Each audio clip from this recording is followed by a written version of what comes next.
How's it going, fam? Welcome back to Erica's EDC, and today we are talking about the elephant in the room, some results of my 1095 steel testing. Sorry for the awkward angle. This is kind of just what's working today. So this is a video that you'll probably just be able to turn on and listen to. I will be showing the two knives that I'm talking about, but it's mostly like a podcast style today, guys. So I've been testing this blade here in 1095, and this is the Splinter from Kyle at the Scrawny Lumberjack, and this is a custom Splinter that he did in 1095 for some testing for me to run. So this is 30 seconds blade stock, very thin. We've got 18 degrees per side, 5 thou BTE, and he ran this at 62 HRC, which is very high for 1095. Mostly what we see on the market is 1095 at 56 to 58 HRC. I haven't really seen it any higher than that. You are lucky if you get like 58 to 60, but it's typically 56 to 58 HRC, and it also tends to be very thick, as in like 30 thou BTE. So this was quite a treat to receive. This is very thin, very hard for 1095. Now, I have a matching knife to this in 10V with all of the same specs other than the hardness, and I've been running them head to head, but I also have been running the custom 1095 to the market 1095 because I think this is very interesting. And also, I have been asked numerous times if I think this is good. Now, I think before I give my opinion, and this is all just my subjective opinion from my experiences, I have to preface with the fact that a good knife for me is a knife that cuts, okay? So my knives, I want them to cut, and I want them to cut for as long as possible without human intervention. That is what makes a knife good for me. That's not what makes a knife good for everyone else. That's just for me. In my opinion, a knife is for first and foremost cutting and slicing, and it would be really nice if it did that for as long as possible without needing to be sharpened or stropped, because I have a very busy life, and although I love sharpening and stropping, it just makes it easier if I don't really have to worry about the edge for that long, and it'll just kind of go and go and go for a significant period of time. I don't like using my knives as pry bars. I used to. I have evolved. I have changed. This 5 years ago would have been right up my alley. I used to really enjoy thick, sharpened pry bars because I loved beating the crap out of my knives and using them for tools other than cutting. But now I typically carry something to pry with, and I use my knives for slicing and cutting. I actually I carry a pry bar nearly every day. Today we have the Nice Guy Machine Company Middleman, really nice little tiny pry bar. But my point being, I just want a knife to cut for a long time. That's what I want. And from my prior experience, 1095 in particular does not cut and slice for very long. I will say, before this experience, I had only really used 1095 from companies like SE at a low hardness, such as 56 to 58 HRC, with a thick BTE such as 30 thousandths behind the edge, sometimes even 32. So I think my experience with 1095 was tainted by using only sharpened pry bars for cutting tasks. I have also made a number of statements saying that I don't think we should be using cheap, kind of outdated steels for knives unless you're charging a very low price, because they literally are cheap. They're not really worth much of anything. And to charge $80 for something that should be priced at $30, in my opinion, is kind of crappy to do, okay? So just all around, not the biggest fan of 1075, 1095, 5200, 80 CRV2 if they are run, thick and soft, and priced very high, okay? So that was my standpoint beforehand, and my hypothesis was that I would not enjoy 1095 even if it were thin and hard. However, I hate swallowing my own words, but it's very important in life, and I will say, unfortunately, I have been completely bamboozled. I have been completely proven wrong with this. I'm actually blown away at this knife. Guys, 1095, this thin, custom done, run this hard, is kind of crazy. It's actually insane how well this has been performing. I have done everything with this. I have processed the dog food.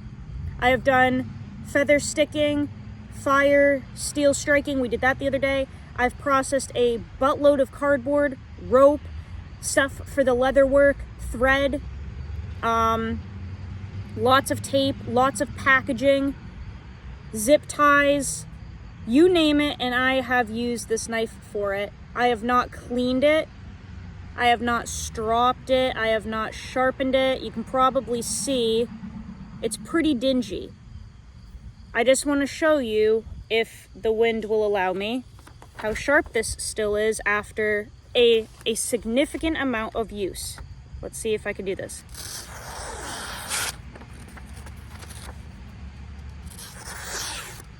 That's actually wild. Like I said, this is not cleaned off. This is covered in crap. Could really use a good clean. But for using this as much as I have, and for it to have that much bite and to be that sharp, is actually mind-blowing. Guys, look at that.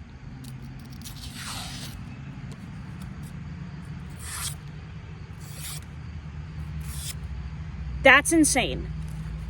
I have been blown away at this steel.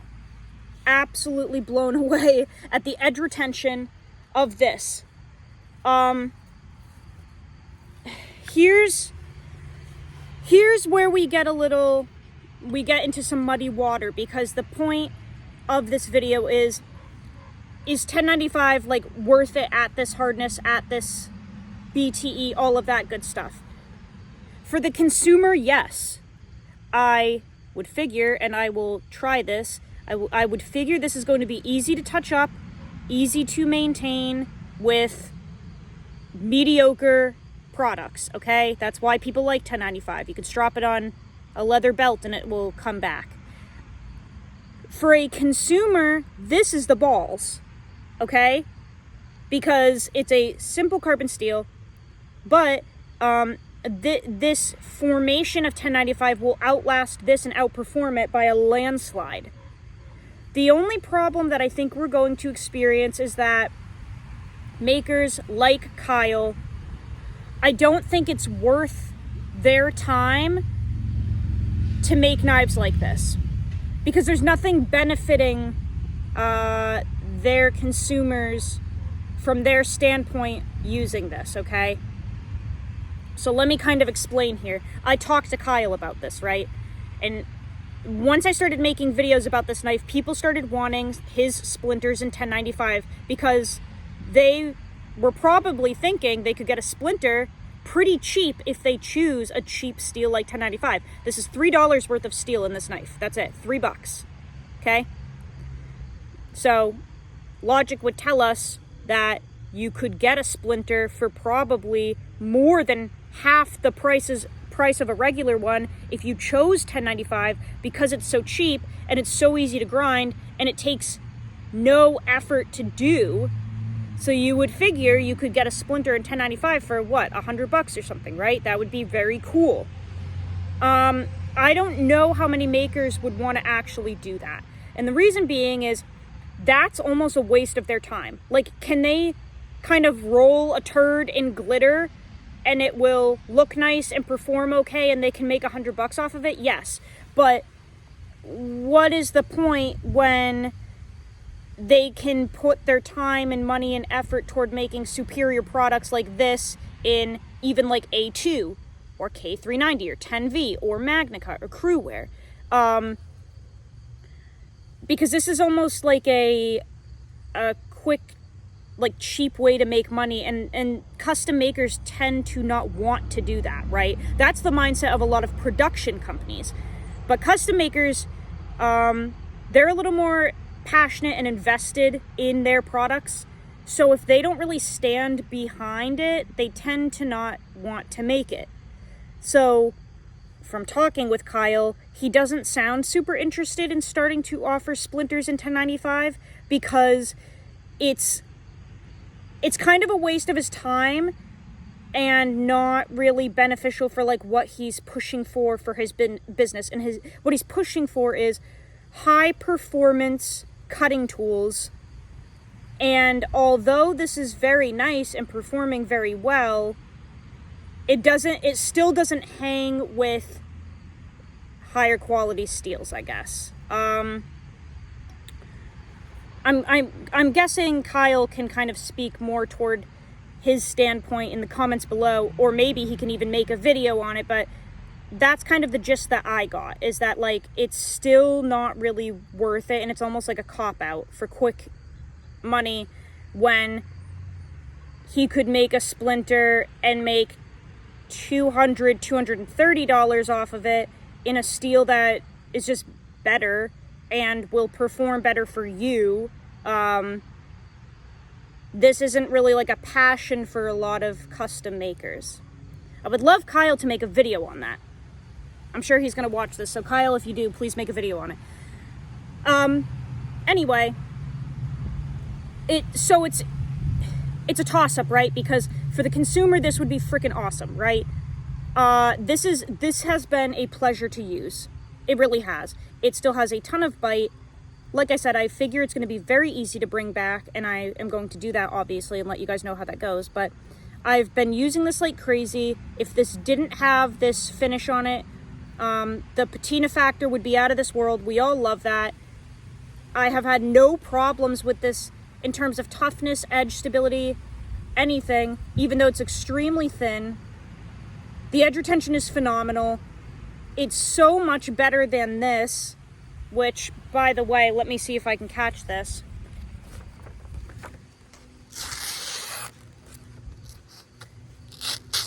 So I used this one time, and you can already see we're just having some trouble with certain spots. I used this one time. It's okay if I angle it the right way. We're just clearly having a little bit of there's obviously a little bit of roughness to it, right? So that tends to be my experience with 1095. Like this is like, you use it for a day and it could definitely use a touch up at the end of the day. You can push it further, but I mean, it's kind of glassed out. It kind of has some little rollies. It could definitely use a little TLC. That is not the case when you run it thin and hard. Like, it just keeps going. It's really cool. So I guess it's kind of undecided if it's worth it at this, hardness, this thin geometry, all of that shit, this grind. For the consumer, I would say, is it worth it? Absolutely. But in the grand scheme of things, for makers, is it going to be worth it for them to start kind of pedaling backward to 1095 so people can just get cheaper knives from them? I don't know if they're gonna really do that. We have a little ant visiting here. I don't know if you guys can see him. He just actually crawled onto the ant part of the Azula. Yeah, undecided. But I guess if you guys are really looking for an answer, is 1095 worth it at a high hardness, thin BTE, thin geometry, thin stock? Is it worth it? hell yeah. And I kind of hate to say that because I've talked not that great about 1095.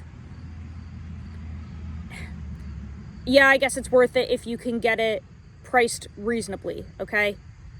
That's kind of what it boils down to, is price. Like, if you can get a cool knife like this somehow reasonably priced, go for it. It's awesome. But yeah, I don't know.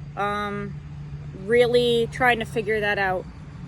And somebody asked me what I would compare this to, like, if I could pick a different steel to kind of compare it to in terms of use, properties that it's presenting now, all of that stuff. Yikes, let me think for a second. I would probably say,